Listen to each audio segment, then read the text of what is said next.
Live stream check 2, 3.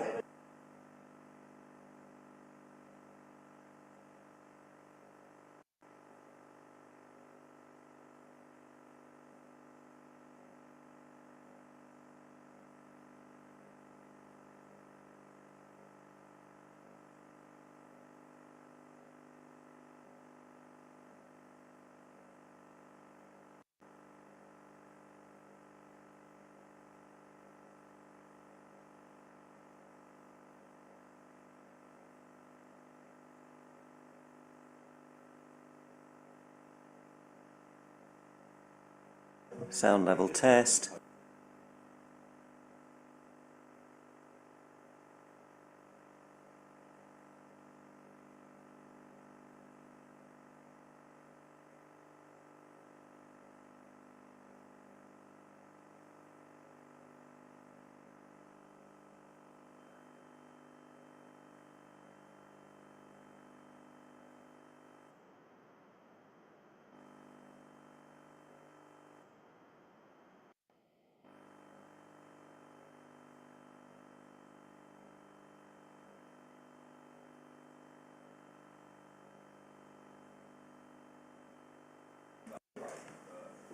Okay, good evening. Hello and welcome to this meeting of the Governance and Audit Committee, Tuesday the 29th of July 2025. I'm Councillor Alison Jay, Councillor for Highwards Ward and Chair of this committee, and I will be chairing the meeting this evening. Just a few notes. Action in the event of an emergency. There are no alarms planned for this evening, so if an alarm sounds, please evacuate the Town Hall by going down the main staircase or the back staircase to the High Street and then to the car park behind the Town Hall in St Ronald Street. This meeting is being held in the Grand Jury Room in the Town Hall in Colchester and is also being broadcast live over the internet, where it can be watched via the Council's YouTube channel, where the recording will be available to view afterwards. Please would speakers use microphones at all times and speak directly into the microphone. Members of the committee may use electronic devices to access the meeting papers, and visitors are welcome to use mobile phones and other devices, including cameras, but please use them discreetly, set them to silent, and do not use voice or camera flash functions. There are toilets on every floor in the building and a hearing induction loop in this room if required. We will have a short break at 7:30. I will now ask members of the committee and attending officers to introduce themselves, starting on my left. Good evening, Richard Block, Chief Operating Officer. Good evening, Chair. Councillor Dave Harris, Beerchurch Ward. Good evening, Councillor Natalie Summers and St John's Ward. Good evening, Councillor Paul Dundas, Tiptree Ward. Good evening, Councillor Thomas Rowe, Rural North Ward, substituting for Councillor Summers. Good evening, Sarah Naylor, Lexington and Broswick Ward. Hi there, Pam Cox, Newtown and Christchurch Ward, subbing for Sam McLean, same ward. Good evening, Hayley McGrath, Corporate Governance Manager, Colchester City Council. Matthew Evans, Democratic Services Officer. Good evening, Anna D'Alessandro, Interim Section 151 and Chief Finance Officer. And Matthew and Malcolm, do you want to introduce yourselves? Oh, no, Matthew, you're there. Attila and, I can't read from this distance, Malcolm, if you'd just like to introduce yourself to the meeting. Yeah, good evening, I'm Malcolm McBean, I'm the Interim Deputy Chief Accountant. Thank you. Good evening, my name is Attila Peck, I'm Capital Accountant, Colchester City Council. Okay, thank you very much. Substitutions, Councillor Rowe is substituting for Councillor Summers and Councillor Cox for Councillor McLean is already noted. Item 3, urgent items. We're not aware of any urgent items tonight. Item 4, declarations of interest. Do councillors have any items on the agenda about which you have a disclosable pecuniary interest or any other registrable interest or non-registrable interest that needs recording or noting? Okay. Item 5, minutes of the previous meeting. No minutes are presented for approval of this meeting, but draft minutes should have gone out to the committee and will be presented for signature and approval at the next meeting. Item 6, have your say. We've had no questions submitted this evening. So we move quickly on to item 7, draft statement of the accounts. Just before we start, I'd just remind committee that we've got a number of significant items tonight for our attention and review, and just remind that robust reviews are welcome, but if we can have some measured and respectful views expressed, and mindful of priorities of the officers, particularly the pressures on the finance team in terms of LGR, budget and business as usual. If items start to overrun, if people have got nothing new to add, then can I ask just that we move on and close an item? Can I welcome Councillor Kofoglu, who I understand wants to speak on item 7, the draft accounts. If you'd like to come forward, you have 5 minutes.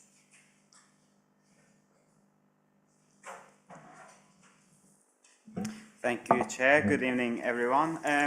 Tonight I have 2 quick points to make. The first point is about fly tipping incident section on page 25. I believe there's been a minor mistake, and the information we have under fly tipping section actually refers and talks about temporary accommodation. And my second point is about business rates and debts. Last week, the relevant portfolio holder wrote off relevant debts for the 4th time since last May. Therefore, could I seek reassurances that, as mentioned in section 1.8.5 on page 10, our business rate collection remains satisfactory? Thank you. Okay, fly tipping will note, we'll check into that, see if that needs updating. Does anybody want to respond on the business rates? I think that's probably a business performance question, isn't it? So probably best raised with the portfolio holder.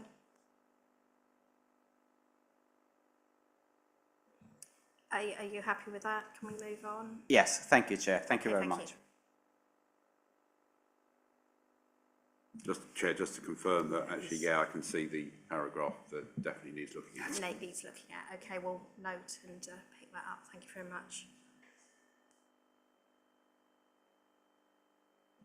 Okay, so the draft statement of accounts.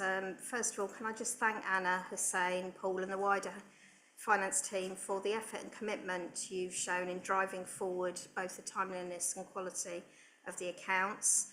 The focus for us this evening is to note the draft accounts, and it's already been confirmed that following audit, any substantial and material changes will be included, and an HRA review has been agreed and will be brought to committee in September. If I can allow members to raise questions, and as a matter of transparency and public record, obviously anything that was raised earlier in the workshop is welcome. Anna, do you want to start with an overview? Yes, thank you very much, Chair, and good evening, committee. So we have worked very hard to improve on last year, and I think you're all aware of the difficulties we inherited on the accounts and the disclaimers from years prior, and also improvements that were required in the relationship with our external auditors, KPMG. So we've worked very, very hard in order to turn that around, and I'm very grateful and thankful for the team to have done so. And I think that when Emma from KPMG had the opportunity to speak, I think you'll agree with what I've just said. We almost hit the deadline this year, so we were 11 days late, which is a huge improvement on where we were last year, because we were almost 6 months, if not 7 months late. We clearly have some improvements to make, and at this point I will say that there is an error in the accounts, and before it goes onto the website we will change it because it is material. So it's note 33 on members' allowances. There's a figure in there for 24-25 of 249,000, and that is incorrect. The number is substantially smaller, and we're corroborating what that number is, and we will fix that before it goes onto the website. So apologies for that, and obviously we'll look into that section on fly tipping if it's in the wrong space. The view tonight is that it was for noting for members and for members, and we had a workshop prior to this for members to have an understanding and ask their questions and get a better understanding of the accounts before they go onto the website. For the first time, we're also going to put the annual governance statement and the accounts on the website at the same time, so they are going together as they should do and normally would do. So that's also an improvement, and we'll have the opportunity to talk about that tonight. I probably don't have much more to say, Chair, and we'll take some questions. Okay, members, do I have any hands raised for questions? Councillor Harris, did you want to start? Thank you very much, Chair. Well, what a difference, eh? This is an amazing improvement. I think it's, as you've already highlighted for the officers, Chair, that we're in a much better place than we have been before, and it's good to see the improvement. I've got 5 simple questions. I think they're fairly simple anyway. The capital programme lists some items are 526. Is the capital programme, the money for those, is that capital programme listed in the reserves or counted in the reserves for gaining interest on that capital? Is that dead money or is it live money creating us some income, please? Do you want to take this?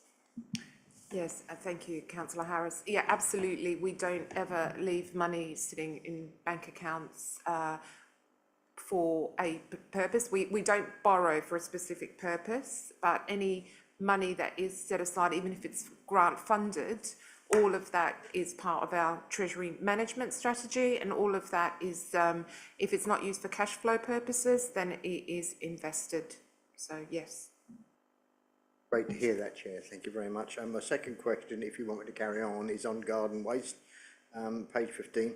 I note with pleasure that the income is better than predicted on the garden waste income, but relative to the expense, has the relationship between the income and expenditure changed? How is the income altered in amongst the income improvement?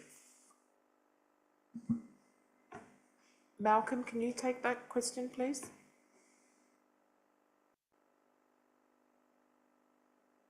Sorry, could you repeat the question, please? The sound went off on my laptop again. Apologies for that.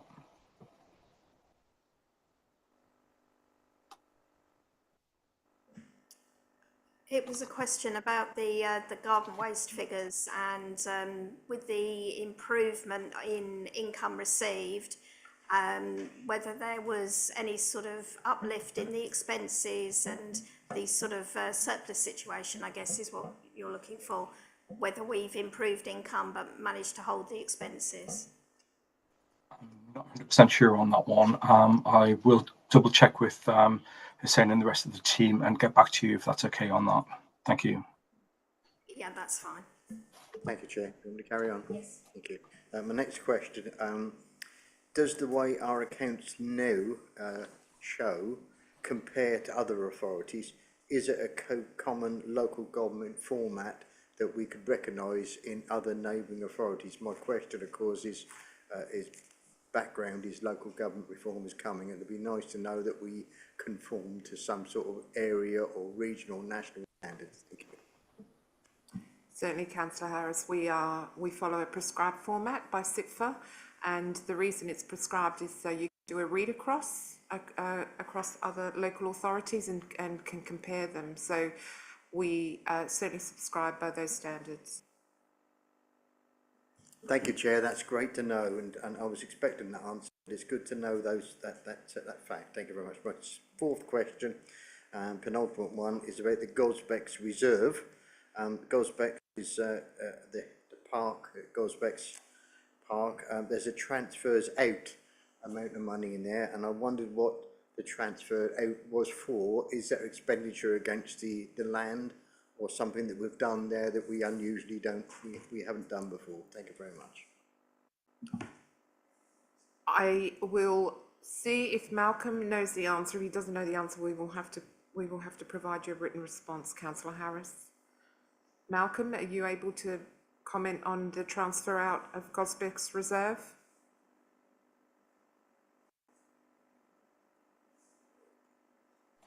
Yeah, sorry, Anne. Unfortunately not. I wasn't involved in that part of the production of the statement. So again, I will get back to you on that. Thank you. Thank you very much, Chair. That would be good if we get an answer at some stage to that. And my last question is really about the asset. Where is the asset depreciation recorded, please? I asked this in the pre-met, but I'm asking it again so that we've got the public domain, please. Attila, please. Yes, good evening. The depreciation figures are in the property plant equipment note of the accounts, which is note 14. So it's page 54 in the accounts. So that's where we can see the balance sheet depreciation figures. These are also recorded in the comprehensive income and expenditure statement, but not as a separate line. So if you want to look the depreciation figures up for certain asset categories, that's page 54, note 14. Thank you.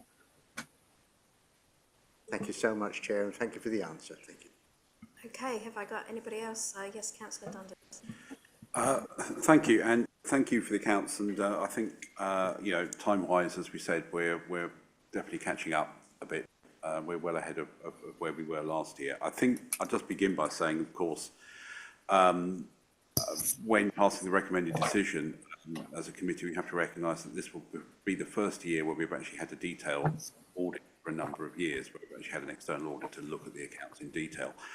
We know we won't get a final audit opinion, but that's not because of this year. It's because of the lack of assurance over the previous years not giving us any balances we could be sure of, or the auditor can be sure of. And of course, we have a new auditor, in effect. He'll be looking at our accounts for the first time. So I think it's important perhaps we might even like to add it to the recommended decision that these accounts may well see some substantial material adjustments under the audit before they're actually finalised. My points, and we have had a private discussion as well, and I don't want to bore everybody by going over them all again, but just to make them for the record. Firstly, I think the narrative we've put in the report over the reserves position being improved when our reserves have still gone down, whilst I understand perhaps how that's come about, I think it's perhaps a slightly misleading narrative for the public. And we've got two quite contradictory paragraphs in there. So I think we might want to think about revising that. We had some discussions around particularly some of the fair valuations made on some assets, particularly relating to Northern Gateway.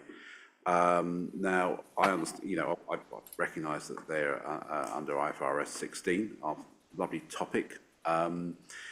And I think we have a valuation of our leisure assets at Northern Gateway, which has effectively been written down from around 31 million, I think, last year to 0 this year. There will be another valuation obtained on that, and it'll be interesting to see what the auditors come back and say, because I must admit, I agree with our finance team. I find that valuation, I get it's an accounting valuation, but I still find it quite strange, bearing in mind it is an asset there. But what I would like to see is where we have put the liability, and I'm not going to mention the figure in public session, that we know that the debt is on that, because I'm not sure if it's public knowledge or not. But there is clearly a difference between what we have in our accounts under the IFRS 16 calculation and what that figure actually is. It would be useful, I think, for us who like looking at this sort of stuff, if we could be provided with the narrative as to how we made that calculation under IFRS 16. You know, it shouldn't require any work, because it's been done, clearly, to come up with that figure. If we could just see the calculation as to how we got to that figure, it would be useful just to put us boring people, our minds at rest. Who knows, we might educate us a bit more about IFRS 16 as well. But I think that would be useful. And I'm going to be very interested to see what KPMG say. I've liked what they've said at previous meetings. I think they seem very on the ball about things. It's good that we've got seemingly a much better working relationship now with our auditors. And I think it'll be interesting, you know, over the coming months to see the audit develop. But yeah, a narrative on how we arrived at that, just to put our minds at rest, would be useful. Yeah, certainly, Councillor Dundas, we can do that. Our auditor is in the audience, so Emma's there. I was just going to say, Emma, that if you'd like to come to the table and perhaps give us a quick update on where you are and any issues. Thank you, Chair. So just to give you a brief update, so obviously I completely echo Anna's comments in terms of where we are. Huge improvement from what we've seen, and we have got an audit team ready to go from the 11th of August. So, and that's to do the detailed year-end testing, obviously, which we didn't do any of last year, and we have already done the vast majority of our planning work, and actually nearly all of our sort of key inquiries that we have to do from a value for money perspective have already happened. So again, just in terms of where we are compared to last year, a marked improvement. In terms of the accounts, obviously we will now start our own process. The point me and Anna have already discussed, IFRS 16 is clearly a significant area that we need to focus on. We will get our valuations team to also challenge and look at your valuation that's within the accounts. Just so it's clear, we don't do our own valuation. We challenge the valuation that is prepared by management for us to have a look at. And equally, we will look at the pensions liability as well, which is obviously another key area. But overall, a real sort of step change, I think, in where we have been from the last year. So whilst we will not have a clean opinion, it will still be a disclaimed opinion this year. By February, we'll certainly have something to say compared to what we had last year. Thank you very much, Emma. And Emma and I have discussed on the basis that it's quite demoralising for the team knowing that all this work was done and we're not going to have an opinion at the end of it. However, we need to get off the what do I call it, the treadmill of keep having disclaimed opinions, particularly in the lead up to LGR, whereas we can hopefully, despite the fact that it's disclaimed, show improvement, particularly in the I&E, because it's the opening balances of the balance sheet which are causing the problems because of all the previous year disclaimers. So the trajectory is, even though it's disclaimed, is to continually show improvement over the next couple of years. So that's the aim. Anything else? Yeah, no, just to say, no, I fully understand that. And actually this will be the first, as I mentioned earlier, it'll be the first time probably in 4 years where we've actually had an external auditor look in detail at the accounts, which I think is an important step forward, because I think as councillors and the council, particularly going to LGR, we need that external assurance. So I think that's a positive move. And actually, this, as I understand it, this will in effect be a full audit this year. The reason we are not going to get an audit opinion is not because of this year, it's because of what's happened in past years, and you cannot rebuild assurance in 12 months. Anna, on the back of that, can I ask as well, in terms of resource, that you feel properly resourced for this year? Comfortably resourced is the word. I never feel fully resourced, Chair. Yes, there was a lot of hard. I don't want to underestimate the amount of work and effort that went into it by the team, particularly Hussein. He worked a crazy amount of hours to get here. This is my point about feeling demoralised after all the hard work that's gone in, and you don't get an opinion at the end of it. But we're all well aware of the trajectory and where we've come into the process. So it's a watching brief, and the SLB and Pam are very supportive, and if I need extra resource, it's always available to me. It's being able to find the right resource. It's a really difficult market for this type of skill set. It's very, very, very hard. So you don't necessarily get the right skill set all the time, but yeah, we've been quite fortunate. Thank you. Councillor Cox. Thank you. I just had a couple of other questions, if I may, and I agree it's a much better position that we're in now, and look forward to the audit beginning. How do our usable reserves compare to those of comparable authorities? Was one question, and a slightly different question around social value. Social value procurement is one of the 10 KPIs where we haven't met. We've met or exceeded 9, which is obviously excellent. 10 that we haven't, but one of those 10 is social procurement, social value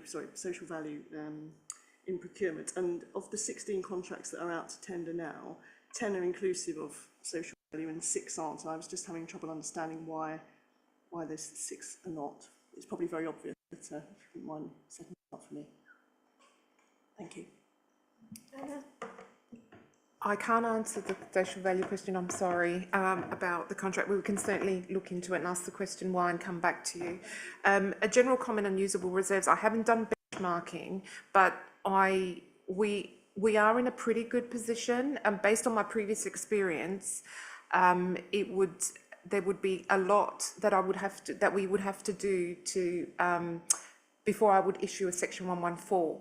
So that's a negative way of answering your question, as we're in a good position. It doesn't mean we've got a lot of money floating around. It means that the reserves we have to use very strategically. We are not going to get the upsides on business rates like we were in the past, and that has helped to buoy the position. We are going to be subject to grant reductions and business rate reductions in the future. So we have been fortunate, and we have made some strategic decisions about keeping our reserves high, unlike some of our other colleagues in the Greater Essex who have used reserves to plug gaps in budgets. We haven't done that, and we've had a transformation program, which we still do, Fit for the Future, which we are going to add to for 25, 26 and future years. So all of that is saying that some other councils have taken an easy way out and have thrown reserves at closing their gaps, and we haven't done that. Of course, that gives us more options this year and allows us to think about how we can use what we have more strategically. So that's a general comment, but in terms of what I've seen in my last 6 months here, we're in a fairly good position to give us options for the future, particularly going into LGR. Okay, yes, Councillor Nundas. Thank you. Actually, I meant to mention earlier, one of the other things we spoke about earlier was some of the HRA accounting, and I do appreciate that we're HRA accountants, so I'm not going to expect them to have been here 10 days to have every answer.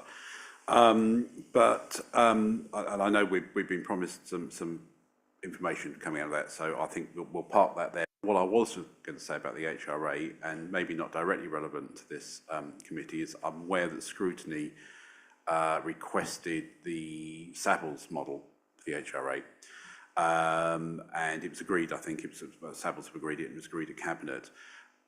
Going back to resourcing, my plea with that would be, don't put a load of resources behind workshops and people doing it. For the scrutiny panel, just release the model that you've got. Don't go and spend money getting people from Savills along. I'm saying this because the leader of the council's here and the chief operating officer. I don't think that was the scrutiny panel's intention, although maybe they can say, just send it to them as board as you've got it, because we have it internally as far as I'm aware. I believe there has been a scheduled member briefing in September that I've seen in the diaries. But yes, Councillor Rowe. Yeah, thank you. Just to that point, as Councillor Dundas says, I think, or I know, that Councillor Laws, as leader, as chair of the scrutiny committee, has requested that the Savills model be sent across. Now, I'm under the impression that, from a scrutiny perspective, we have a legal ability obligation to be able to see any document when requested. I don't think there needs to be any committee or any sort of model or any sort of discussion around it. I think, as Councillor Dundas says, we just need to be sent the model. I think that's all we're asking for. So we don't want any time spent on it. We would just like the email to be sent to us so that we can see it. Thank you. Yes.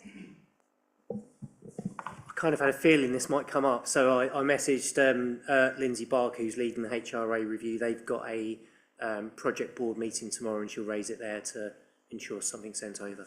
Awesome. Thank you very much. Yeah, Councillor Naylor. Thank you, Chair. I'm just interested in a point that was just mentioned by Anna earlier. She mentioned that the rates, proportion of what we would receive in rates would reduce, I think she was saying, and core grant would reduce.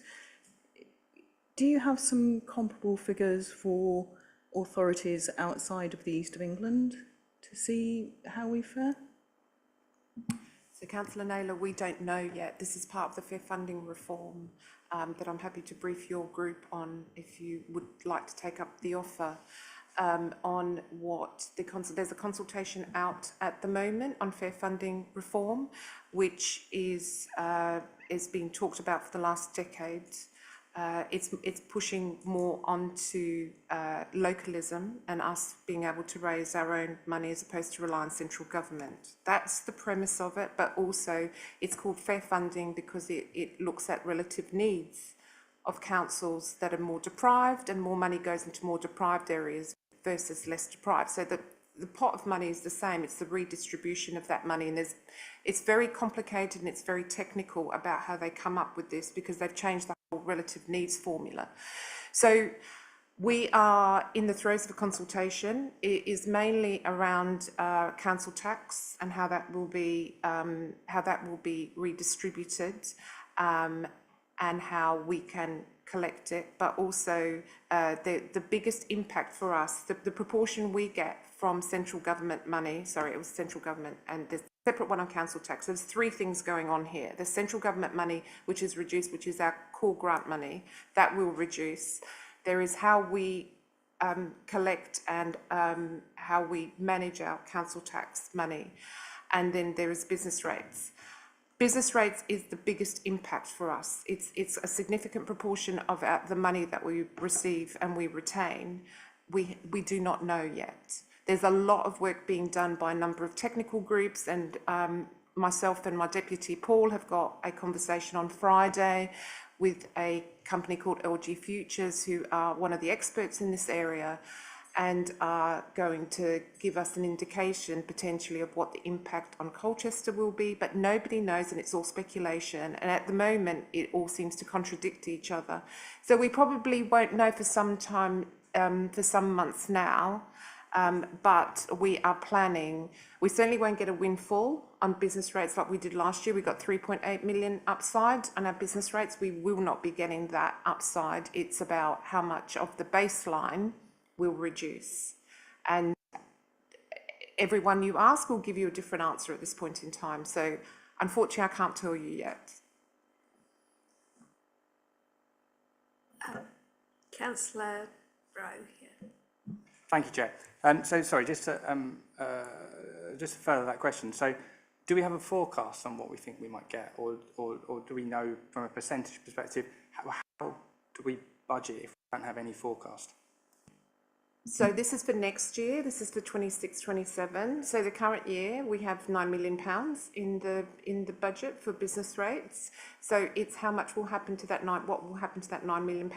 So we at the moment our assumption is cash flat, which is the assumption of many organisations at this point in time. But we know that will reduce. We have a business rates reserve, so I have some cushioning there. Which we've been able to build because we've had some upsides on business rates, but we are they're the conversations that we're having over the next few months with LG Futures to determine what we put into the budget for 26-27 and how much of a gap that will give us that we need to plug. Councillor Naylor. Thank you, that's extremely helpful, appreciate that. So am I right in thinking if usable reserves are being needed to be retained as a cushion for potential reductions in core grant and reductions in business tax, that means it's not available to spend on other things that are really important to residents? Is that correct? Sort of. It's all part of it. All comes together when we set the budget. So we have a certain amount of expenditure that we need to do. There's certain statutory things that we need to provide for our residents. There's more discretionary things that we have options on how much we do and how far we go. These are all conversations we are having with the administration, with the cabinet at the moment, to look at areas where we can right size what we do, given that we know that we will have reductions in business rates. So it's all part of the conversation. It's all part of what we do, what we don't do, how big the gap is and how we're going to close it. And as I said previously, we are not the council that sits there and says we're going to throw our reserves at this problem. We're going to find ways of making some savings, of doing some transformation and making ourselves more efficient. And so our call on the reserves will be less than what other councils would do that don't do the transformation and making the savings. So it's all part of the conversations we are having now, and we started to have with the administration, and we are together on Friday having those conversations in more detail with the Cabinet. Councillor Naylor. Thank you, that's extremely helpful. I think I probably speak for many councillors here, but it's really useful to have a briefing after you've had that meeting, that session with LG Futures, to get some insight into their technical view. I think I would really appreciate that. And also, if you could let us know if that's possible, but also secondly, could you explain what you mean by right sizing? It's one of the inputs. Many things that we look at, we're going to do some benchmarking in terms of areas that within the council that we think that there's opportunities to look at. It's all part of what the administration and we decide what it is, areas that we're going to probe in, that we need to make some, either make some savings or we're going to generate additional income. We have to right size for the amount of money we're going to get into the organisation, and it will be reduced. So we need to make all those decisions, but we need to look at those in the round. The briefing, absolutely, it's on the list of things to do. I don't know when that will happen, but we need to have more of an understanding about what those reductions will look like and what other options we have available to us. And that will probably happen in the next couple of months or so, but I can't be definitive, because if I speak to somebody, they'll say, you will probably know in September. Other people say you'll probably know in November. I don't know, but we definitely will have an all-member briefing when we have more information to share. Councillor Naylor. Sorry, just to conclude that point, thank you, it's really helpful. I just wondered if as we feel here, certainly the three of us, that there's really no need for complex briefings in September on the Savills model. Perhaps that might be an opportunity to discuss this very important issue, because it seems to me that's kind of mission critical, actually, to the entire council and particularly the work of this committee. I don't know, perhaps, Chair, would that be something you'd be prepared to recommend? If we have the information, though, I don't know. So I need to have the information. Once we have the information, more than happy to do an all-member briefing. But until I know exactly, I mean, I can give you a briefing now. It will not tell you anything more than what I have just told you. But I can give you some more context in terms of your group, because I've briefed the Labour group and I've briefed the Lib Dems. But in terms of the specifics, I can't. We would have to wait and see. No, I accept that, and I do think we're moving away from the draft accounts. This is really a budgeting issue, so if we can get back to the item on hand. Has anybody got anything else? Yes, Councillor Rowe. Thank you, Chair. Can I just ask one quick question, as it was sort of brought up? The Fit for the Future programme, I noticed it's sort of mentioned in there, but I don't think there's a particular figure around savings that's actually been mentioned. Can you explain how much we have actually saved through the Fit for the Future? Because you did say that we were good at saving. I can't see anything that we've actually saved. So I'd appreciate just a bit of an understanding on that. Thank you. I don't have the numbers to hand, Richard.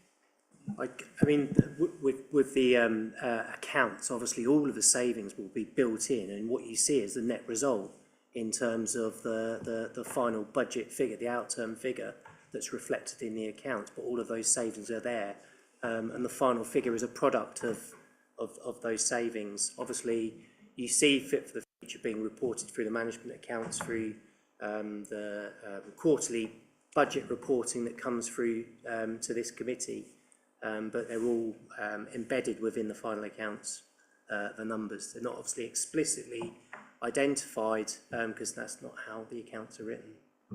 Councillor Rowe. Okay, well, with that in mind, could we start to record that? Because I mean, if we're saying to people that we're saving money through a programme of Fit for the Future, surely we should have a number that we can attach to that so that we can see how good the council is at saving money. I think it should be something that we could go through an audit, and I think there should be an attributed number to what we saved.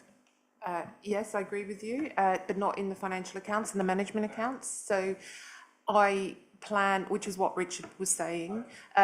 So yes, you're right, and I'm used to doing that. It's a work in progress because we haven't been used to reporting on a monthly basis, even though it will come. So you will get Q1 coming to the audit committee next committee. I can't guarantee we're going to have that information yet. It's a work in progress, but I completely agree with you that it's my plan to include how we are tracking on the Fit for the Future in the management accounts. Thank you.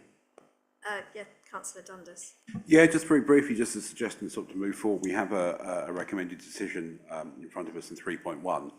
I was going to suggest that maybe we take that as it stands and maybe just append a sentence at the end saying, subject to the revisions to the accounts and narrative as agreed by the committee, which are the ones we talked about earlier, and whilst recognising that the audit may bring material changes or something like that, just so we make it clear what we're actually doing, because we have discussed a number of changes to the narrative around reserves, the figures on the allowances and that. So I just think it's perhaps important that we as a committee actually state that that's what we're doing. Draw that as we come to know the accounts, but Emma, you had your hand raised. Do you want to add something? I was just going to comment on the budget point, just to reiterate what Anna said. Obviously, that figure wouldn't be an audited figure, but just, I suppose, to give you some context of the other aspect that we look at in terms of value for money, we do look at budgets and we do look at savings. So through our value for money report is where you will get some assurances, although recognising this is obviously for the 24-25 accounts, for which a lot of the changes that Anna has brought in have not been implemented at that point, but would be a forward-looking piece. Okay, so subject to the corrections that have been raised, the questions that will be answered, and the extra narrative we've talked about, as Paul has discussed, are we at a point where we're happy to note the accounts and approve them for publish on the website tomorrow? All those in favour? Okay. I think we've moved to a real bit of clarity on the numbers, so thank you very much again for all the work that's been done on that. And I think the improvement in the budget process, the sort of focus on controls and the wider member input will really have benefits going forward, so thank you. Right, moving on to item 7.1, which was the additional agenda item on the supplementary agenda, the review of the governance framework and draft annual governance statement for 24-25, which will be published alongside the accounts. Hayley, do you wish to give an overview? Thank you, Chair. Yes, so those that have been on the committee previously will have seen the annual governance statement on a regular basis. And actually the last time the annual governance statement was discussed was earlier on this year when we reviewed the annual governance statement for 23-24. I have to remember my years, it gets a bit confusing. As a result of some of the work that the external auditors had done. So we updated the annual governance statement for 23-24 to reflect the issues that had been highlighted in the value for money audit. So the one in front of you today is the annual governance statement for 24-25, and basically it's a review of how we've governed the organisation during that year. As you've heard, it sits alongside the statement of accounts to provide assurance about the controls in place within the organisation. I don't propose to go through all of the controls that we've set out in the annual governance statement, but it's quite comprehensive. We look at all of the framework that we have. We set out all of the policies and procedures. We look at the governance of our companies and our joint partnerships. We look at any issues that were highlighted in the previous governance statement for 23-24. And we highlight any issues or concerns for 24-25. And with those concerns that we highlight, so they are areas where the controls may be felt to be not robust enough, or that any issues have arisen. We actually put together an action plan, that's Appendix 2, that sets out how we're going to manage those issues. And at the end of the annual governance statement itself, you have that table with those issues set out. As I say, those of you who have seen annual governance statements previously will be aware that normally the number of items we have on the statement is slightly less than we have this year. This year, I think it's the recognition of the work that external audit did. We've taken the areas they highlighted for 23-24. We know that they are significant in terms of ensuring that our controls are robust going forwards. Therefore, we feel it's appropriate to put them on the action plan for 25-26, the current financial year. Those controls will be embedded. Obviously, actions have been set out for you. That they are high-level actions, so it's not detailed in the action plan, but that's work that will be undertaken within the service areas. And you'll receive an update later on in the year telling you how those actions have been progressing, what work's been undertaken, and anything that may still be outstanding. The proviso to the statement is once you're happy with it, it will be signed off tonight by the leader and the chief executive, ready for publication tomorrow. However, it is subject to any areas that external audit highlight during their work on the 24-25 accounts. So as when we report back to you later on in the year, hopefully we'll be able to give you an update on some of that external audit work and any issues that they've highlighted so we can make amendments to the statement. So it's whether you have any questions on the issues highlighted. Thank you. Councillor Dundas. Not really a question, I suppose really a comment. I haven't seen as many as some people have seen, but I've seen a few of these over the years now. It's just a sobering thought, really, that I don't think I've ever seen one with so many very high sections on it in terms of risk. So it's just something which is a sign of the times, I guess. It certainly is, and I think in previous years, probably the most we've had is probably about 6 areas highlighted on the action plan. And obviously for this year, we've got 9. As I say, that takes into account some of the areas that you've already been appraised of as part of the previous accounts work. And I think it is a demonstration of the improved relationship with the finance processes of ensuring that the governance statement is a true reflection of any issues or concerns that are faced by the organisation. Okay, has anybody else got anything they want to add? Yes, Councillor Cobb. Brief comment that some of that uncertainty is linked to LGR, and it's a known unknown in a way that we know we are heading towards a reform of some kind, and one would hope that it would put us on a firmer footing in the future. That would be my comment there. But currently it's presented as a risk, and I think a risk that will be manageable in the longer run. Okay, are we ready to move to approve the governance statement so that it can go on the website tomorrow? Yeah, all those in favour? Okay, thank you. I'll just clarify, so the areas of challenge we've got there, you'll be coming back and reporting on those, yeah? Okay, thanks. Yep, they're already in the work programme for later on in the year. I think off the top of my head, it's probably December or January time, and we'll do a review. I'll go and talk to the owners of those actions and give you a review of how those actions are being implemented. Okay, thank you very much.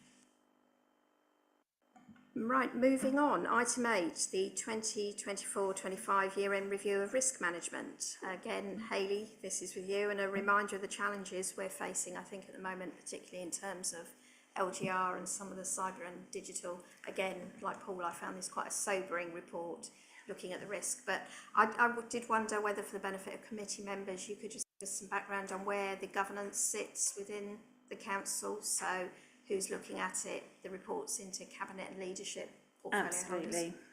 So in terms of risk management, obviously I bring you an annual report and I also bring you a 6-monthly update. So again, later on in the year, you'll have an interim review of the risks.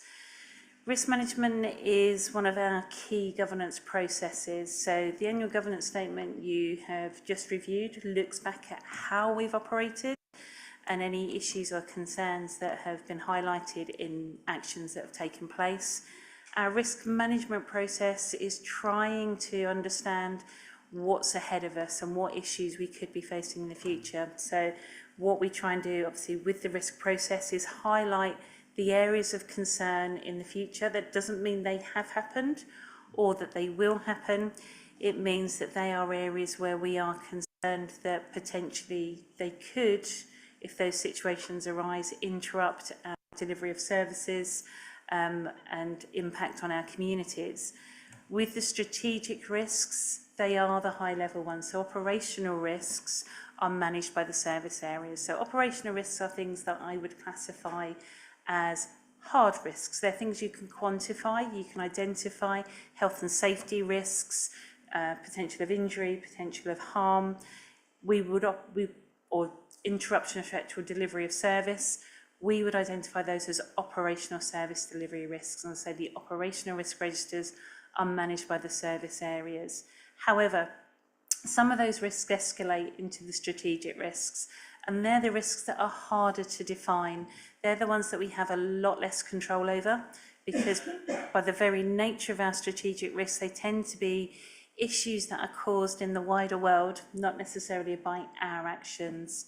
So the strategic risks are the ones that really will impact our delivery and our ability to provide our services, and actually align with our strategic objectives. So all of our strategic risks are set against the objectives of the organisation and whether we're going to achieve those or not. The strategic risks are owned by Senior Leadership Board. So that's the Chief Executive and the Directors plus some others. They are reviewed on a monthly basis. So Board look at the risk register every month. They're not risks that I've made up and told them that they're going to have as risks. They will challenge. They will put their risks on there. They have to identify the controls that they're going to put in place to manage those risks. And the role that I have, and also Andrew Weaver as our Head of Governance, is to support Board in making sure that they've identified all the relevant areas as far as possible, because risk is not a perfect science. We can't possibly identify every single thing that's going to happen. All we can do is try our hardest with our understanding of what's going on in the wider world and also our experience.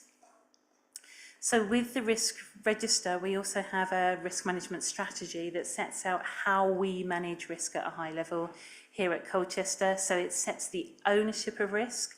And at the moment, there's some conversations going on about which portfolio holder is managing risk, but it is a cabinet responsibility.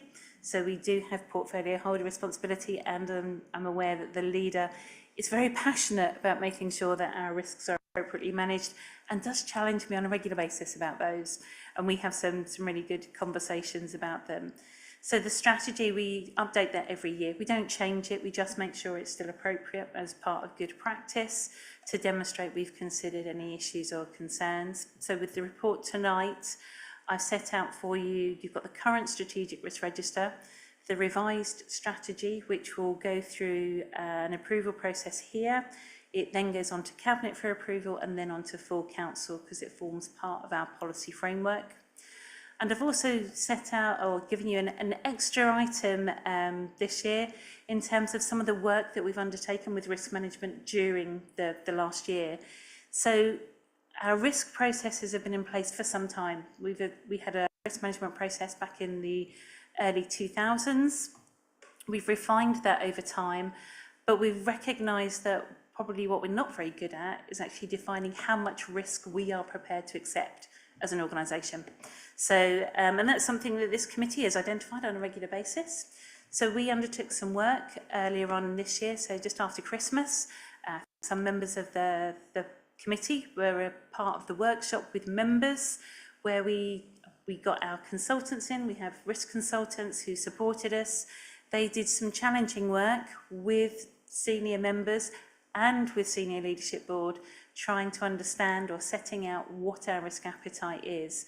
It's very hard to define, but what we've done is looked at the normal risk PESTLE categories, they're known risk categories, political, economical, social, etc. And we've set a criteria for the risk that we're prepared to accept for each one of those. And that appendix is set out in the risk appetite statement development that shows all the work that was undertaken and the results. And that's actually defined a risk appetite statement that went through to leadership for approval. And we now use that as part of all of our risk documentation. It now appears in our strategy, it appears on the strategic risk register, and it's appearing now in the risk consideration area for committee reports, because every report should consider the risks. So we're implementing that throughout the organisation, and we're also now rolling that out to the service areas. And I've got a workshop with heads of service in September, looking at operational risks and the risk appetites within service areas, making sure there is aligned between the two. So for tonight, it's obviously we've set out the current strategic risk register for you. As you've identified, Chair, there are some really key strategic risks. Local government reorganisation has gone to the top of the list in terms of the issues and concerns, because it's not just about how is Colchester going to be positioned in the reorganisation, who we're going to be partnered with, etc. Some of the risks of devolution and LGR we are experiencing now. So resourcing, the amount of work that's going into it, some of the understanding, some of the pressure on staff, some of the uncertainty for our officers in terms of what the future holds. All of those issues we're starting to see ripple through the organisation. So we know that that's not going to go away whilst this whole process goes on. So we've recognised that is one of our key risks at this point in time.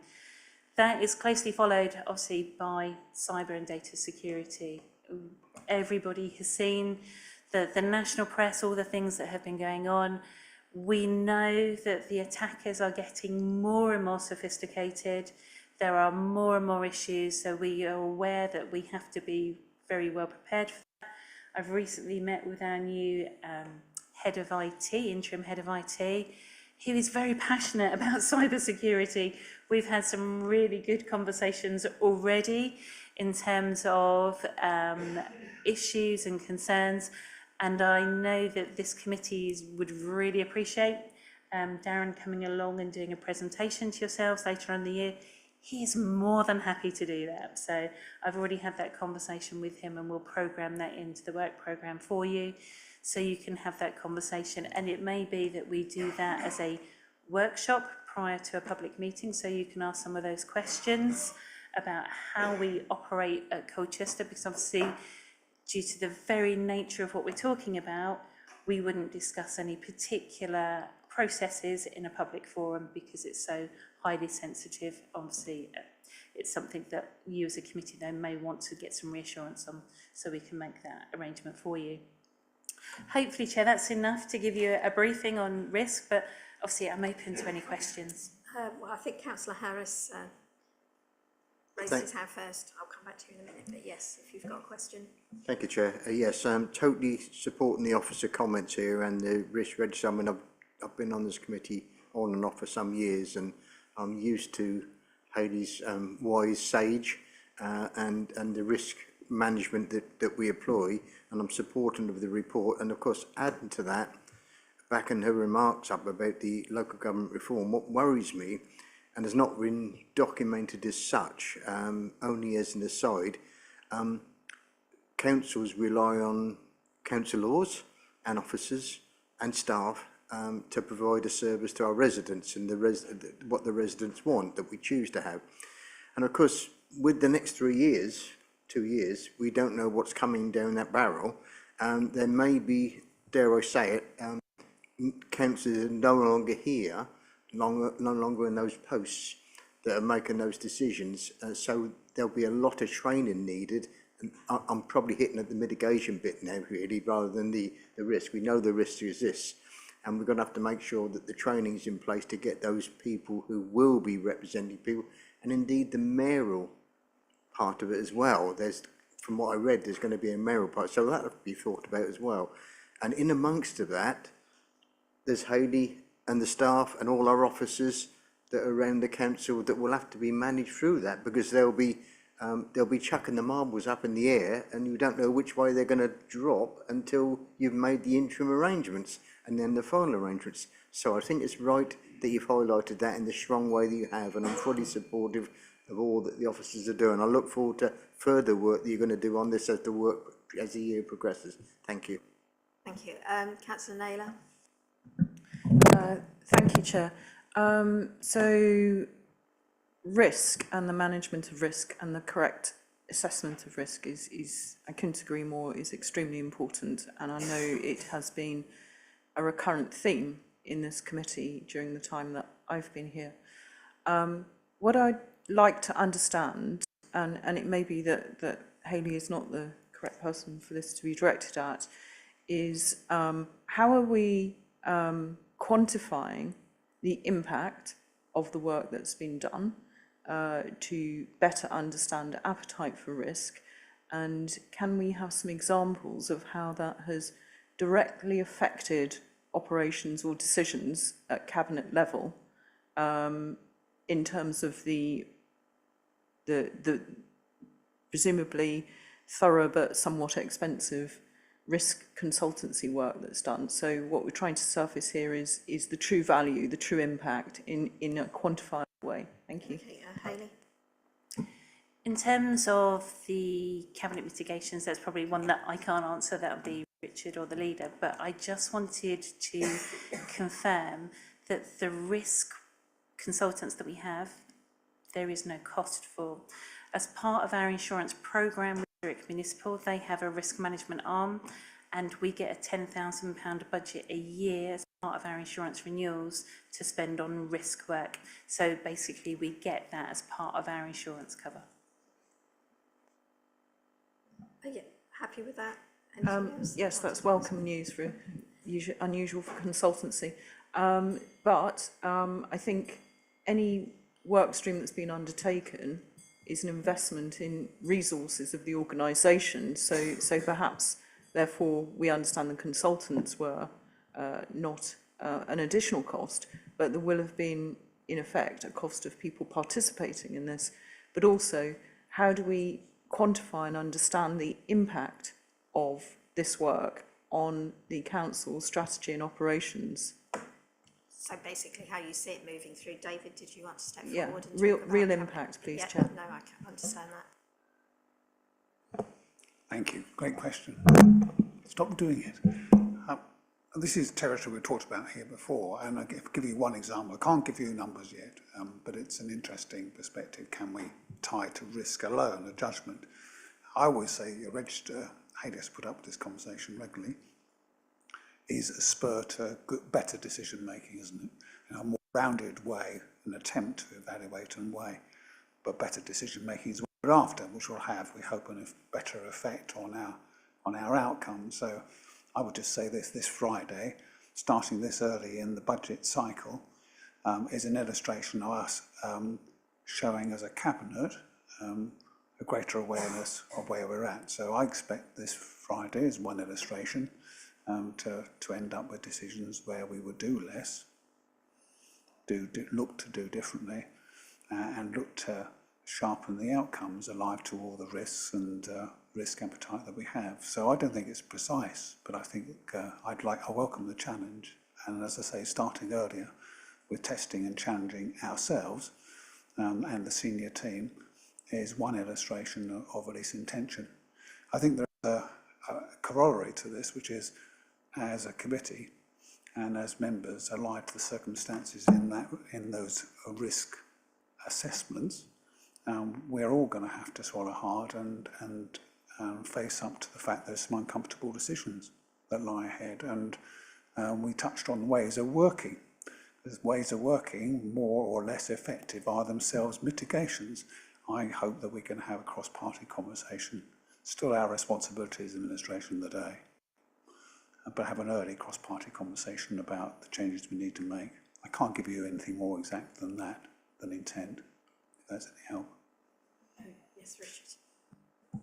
Just to add a response in terms of bringing the risk appetite point back to the strategic risk register, something that Hayley and I have spoken about is how we might look at reviewing the way the register is actually structured to actually include the appetite element and be able to explain that to the committee where we've accepted a particular level of appetite or we haven't because it's beyond our risk appetite. And I do think that's something that we should take away and look at and see how we can build that back into the strategic risk register, a way of actually articulating that risk appetite point.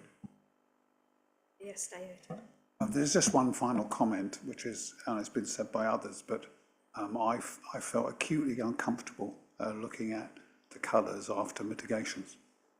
You know, we've got far too much, to keep it really simple, far too much that's amber and red. I am itchy about the fact that just about everything is medium or high risk.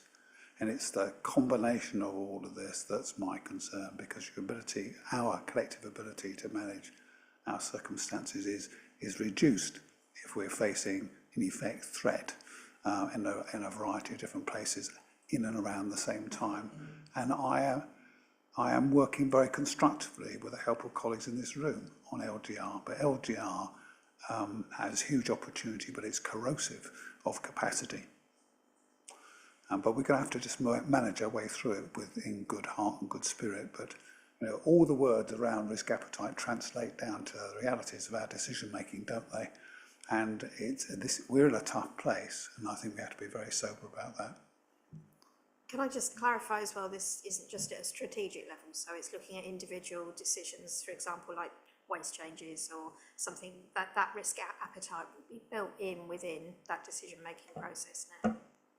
Yes, so what we're looking at doing when we have the workshop with heads of service is embedding how they use the risk appetite in some of their decision making going forward. So when you have something like changes to the waste service, that the head of service will lead that review, they will be embedding our risk appetite into that and be aware of some of those issues and highlighting in the report where we have breaches of that appetite, and a decision will need to be made by members about whether they want to accept that or not, because sometimes we will have to breach the appetite that we have to be able to move on or to make some really difficult decisions, but we have to do that in the understanding and knowledge of what the impact might be.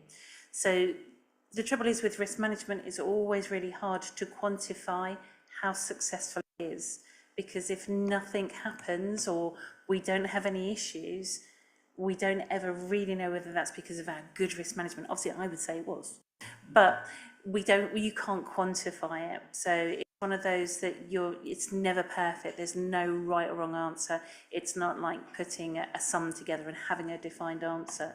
We just have to be able to use that risk appetite to demonstrate we have made decisions the best way possible. Sometimes those decisions will be wrong, but we have to have that evidence to say what we've based that decision making on, that it was sound at the time with the understanding and knowledge that we had.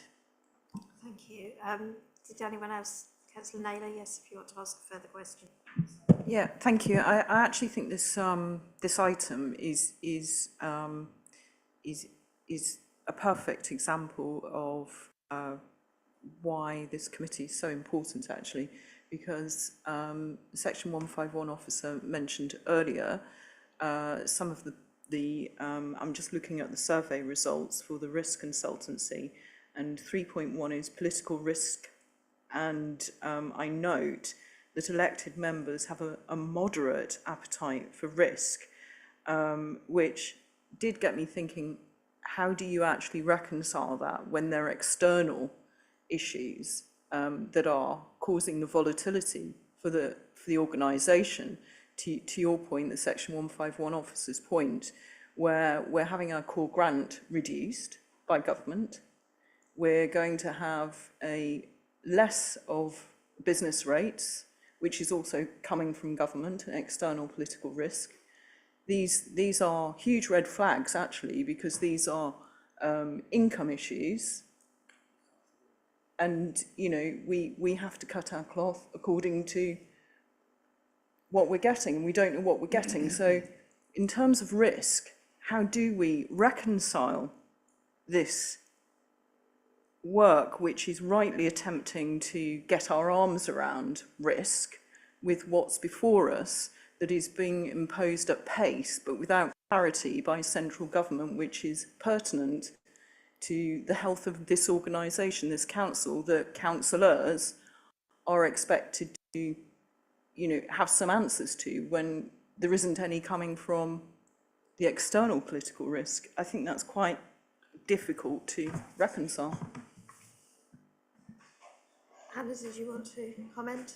Yeah, it's not the first time it happens. It happens every single year. We don't get, part of the problem is, and again, we're getting into the budgeting space, but part of the problem has always been, we never know what our provisional settlement is until Christmas Eve, almost, the 17th of December, and it's been happening for years.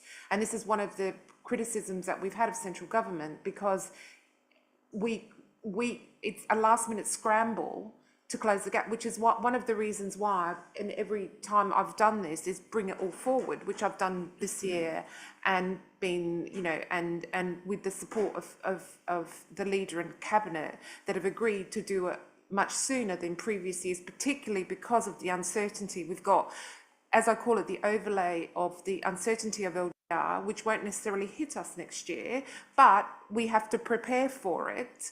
And also the reduction in funding. So we do have to cut our cloth, and we have to think of all those things and where we're going to, you know, we've got a scarce resource in revenue, and where do we put that money so we don't just consume all our reserves and have nothing for the future and leave that legacy, which I know that the cabinet don't want to leave. So it's not unusual. It is much trickier this year, but we have things like, we are planning, we're not just sitting here passively waiting for something to happen. So we are planning for it, we're starting the work early, we have reserves we can use strategically, because we've made the right decisions in the past. We've got a Fit for the Future program, so we're transforming, we're going to add to that. There's a number of things that we are doing in order to mitigate the risk as much as we possibly can. So we're not passively sitting here receiving that. We are doing the best we can, and we're having lots of conversations with very technical people in this space who are much better at this than we are. I just came from an Essex finance group on Monday talking about LGR. This is always part of the equation in terms of what they are considering, so we share information. So there's a lot of things we're doing to mitigate that risk. Just to add some further clarity, of course, we have been promised multi-year local government finance settlements as well. And when we get that, it will give us a bit more certainty. I think we've been promised this is probably the last year in it where we'll operate under this regime, so that will help. It doesn't necessarily mean to say there'll be more money, but we'll know what we've got to work with until LGR. It'll help with the medium-term financial planning, presumably. Councillor Sanders.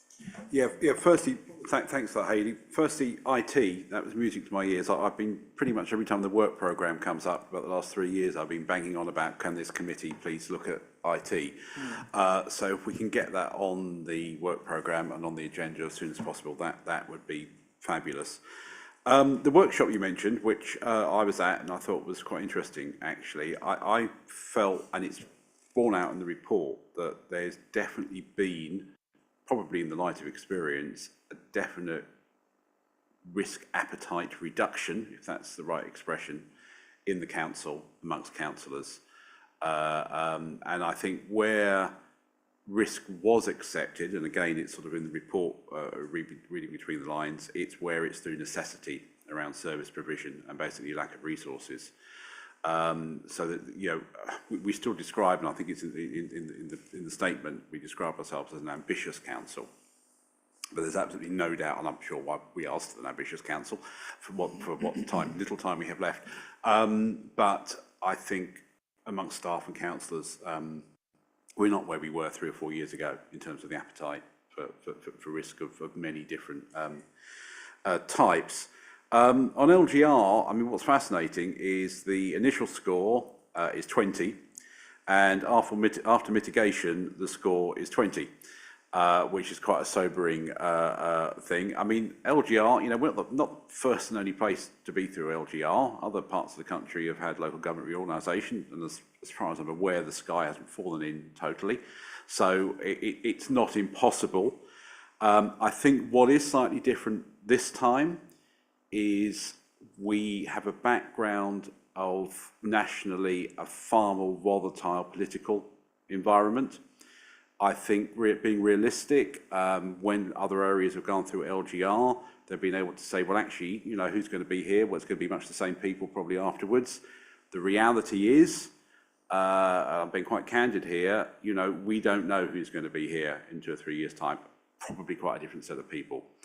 And there is a danger, I think, and I think it was even discussed when we were talking about the accounts, getting fit, get the accounts audited and audit done by 2028, you know, that as an organisation, as councillors and as individuals, we are looking at a cliff edge of 28 and not looking beyond it.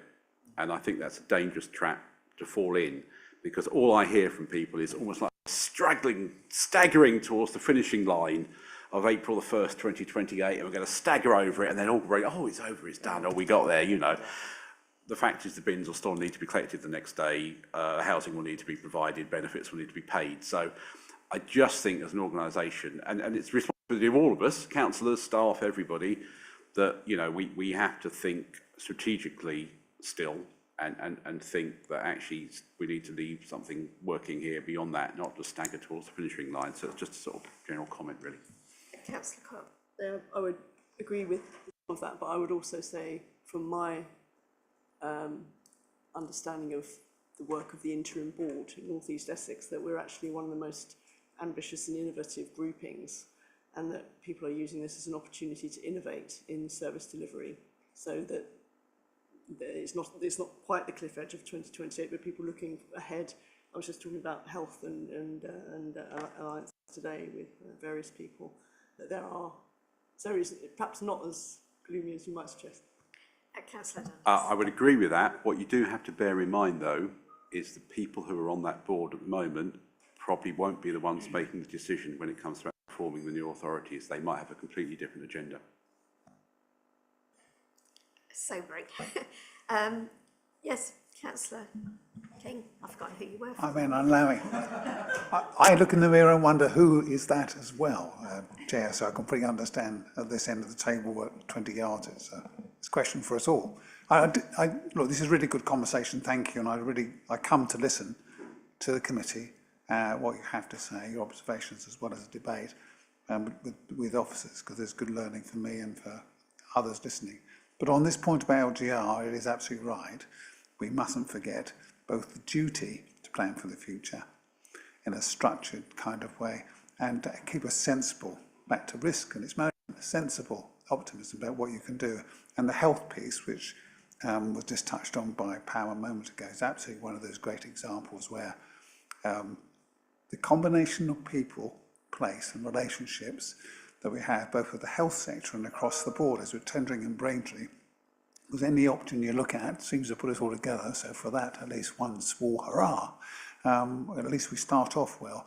And Paul, you're on that shadow board, so you've seen it from the inside.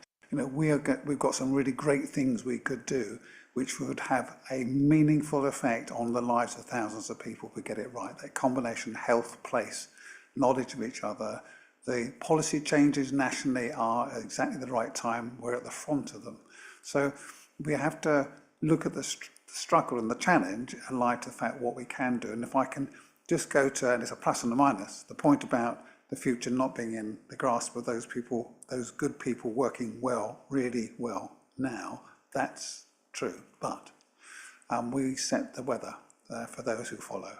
And we'll have an obligation to do that. And I suspect that might influence some of the decisions that we make, that in fairness to those who will follow, who will also be people trying to find their way and do as well as they can, whatever their lights might be. You know, the structural changes we're going to make, we embed them at pace, and we'll sort of set the scene as well as it could do. So, thank you. Thank you. Councillor Summers, I'll come back to you in a minute, Paul. You had your hand raised. Yeah, just going back on to the cyber security stuff, having recently completed my own work, cybersecurity, human firewall, the phishing, smishing, vishing, all that sort of thing. I was wondering, is that mandatory for all employees to do a similar one, and is that available for councillors to do as well? Because I think that would be something we could all benefit from if we've not got it already. Yep, so in terms of officers, they have mandatory training and we have testing as well through the year. So we will have phishing exercises that obviously officers are not aware of, and we see how many actually click on the links, etc. In terms of the training for members, I don't know the answer, but I will check that out. I think Richard may have a response on that. Yeah, Richard? I'm not sure it is, but our new interim head of digital is very keen that it is made to be. But obviously there's conversation to be had with group leaders, but interested in this committee's views on that, and bearing in mind where this sits on our risk register. Councillor Summers, I mean, I think I'd say personally it's something we should be doing. We've got a responsibility to the organisation as well as to each other and our residents if we're sharing things that are unsecure. Councillor Summers. Sorry, also, we do, or there are exercises where we have specialised people actually trying to gain access to the buildings so that we can, see if we can get to servers and things like that, people leaving laptops unattended, unlocked and things like that. So, there's all sort of good stuff you can do there. And as I say, I'm quite happy to have a word with the people in my organisation just to see if there's any way we can sort of link those up, because obviously BT's been having some issues lately. Although that wasn't security. Yes, Hayley. Yeah, I was just going to confirm that it's not just the IT virtual world that's the issue. Security, building security, as we well know, is a really important issue for us. So we do random security testing. So I do have members of my team that will just walk into places and try and do things unexpectedly and see how far that they can get. I've lost track a bit with whose hands raised. Councillor Rowe. Thank you, Chair. I think Councillor Harris and Councillor Summers have already asked a fair bit of what I was going to ask. However, there's a couple of extra bits I'd just like to clarification on. The first point is around the heightened state of awareness because of LGR. Now, from a cybersecurity perspective, I know that when firms, organisations become publicly in the news, so to speak, they become more susceptible to these types of attacks. Has a heightened state of awareness sort of email, or have we put the organisation into a heightened state of awareness to make sure that the staff are aware that these things are going to happen? And I think that that's something that if we haven't done it, we should probably just look to see what we can do around that. And secondly, around the use of AI. I know, having dealt with this internally, because I have to deal with externally in my place of work, we use AI. We are told to use our internal AI rather than an external AI, because if you are putting external sensitive documentation into a public AI, that can cause issues and can cause data breaches and leaks. If that might already have been acknowledged internally, but if it isn't, I think we should probably make everybody aware and sort of have some sort of policy around that, so that we know what councillors can do, what what staff and what councillors can do around that. So thank you. So in terms of making staff aware, we do regular emails out to all staff in terms of IT security, reminding them of the policies, reminding them of the issues. And I know it's something that the new interim head of IT will be developing an even robuster programme for. And in terms of AI, I think it's fair to say that AI is not something that we as an organisation up until recently have made much of a decision about. However, we have started rolling out training on using Copilot and using it within our 365 environment. So it is safe within our servers. We have to log in. We've had training on how to use it. That's being rolled out to all staff to make the most of that opportunity. Oh yes, Richard.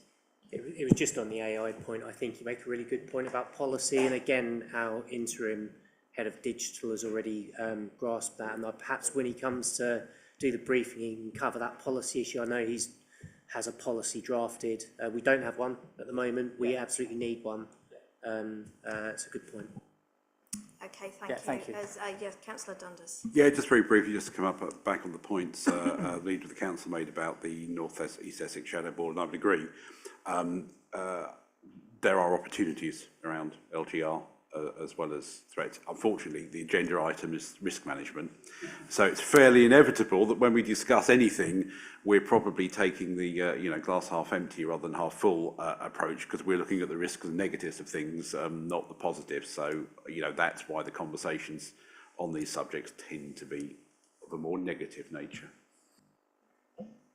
Okay, thank you. So I think we've considered and commented on all the areas, the strategic risk register and the management strategy. Are we all happy to endorse the submission of the report as it stands to Cabinet to approve the risk management strategy for 25-26? Agreed? Okay, thank you. We are due to finish at 7:30, but we've only got a couple of items, so if people are happy, should we keep rolling on? Okay, so the next item is the Governance and Audit Committee Annual Report 2024-25, which has to go to full council. It was drafted by my predecessor, Chris Pearson. I've had a look. Has anybody got any particular comments? I think somebody did raise that maybe we should be a bit stronger on some of the finance risk over the last year, and I just think it would be possibly interesting to reflect that and some of the challenges under the governance report. And then actually next year when we write our report, we can reflect back and move on from that. So perhaps suggest to Councillor Pearson that is updated. But anybody got anything else that they want to raise? That's good. Okay, thank you. The next item then is the work programme. We've spoken about having the head of digital here, so presumably that's been noted. Any other changes or additions? No. So, in that case, I think the meeting is closed. Thank you all very much for your time. Thank you very much.